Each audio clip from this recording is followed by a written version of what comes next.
बिस्मिल्लाहिर्रहमानिर्रहीम। अस्सलाम वालेकुम नाज़रीन, जैसा कि आपको पता है कि रात और पिछली रात तेज़ झक्खड़ बारिश और ज़ालाबारी हुई है, जिसकी वजह से किसान भाइयों का बहुत नुकसान हुआ है।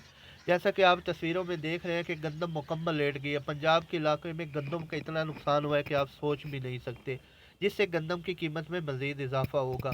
दरअसल इस आंधी और झक्खड़ और ओले की वजह से जो गंदम तैयार हो रही थी वो गिर गई है, क्योंकि गंदम का सिट्टा भी जिसमें दूध बन रहा है, जो दाना बन रहा है भी वो गिर गया। जैसे ही वो गंदम गिर जाती है तो उसकी वो शाखें टूट जाती हैं, तो वो दाना वहीं पे मर जाता है, जिसकी वजह से पैदावार में बहुत तकरीबन 50% लॉस हो जाता है, जिसकी वजह से बहुत नुकसान होता है। तो अल्लाह ताला हमें नुकसान से बचाए, क्योंकि इसकी वजह से गंदम की कीमतों में भी बेतहाशा इजाफा होगा। अभी देखते हैं कि और आने वाले दिनों में कितना नुकसान हो पाता है। अल्लाह ताला हमें बचाए, क्योंकि आने वाले 2 हफ्तों में मज़ीद बारिश और ज़ालाबारी का इम्कान है। जबकि आपको बताया कि मुल्तान, कराची और रावलपिंडी के इलाके में मज़ीद 24 घंटों में झक्खड़, तेज़ हवाएं और आंधी के साथ बारिश का इम्कान है।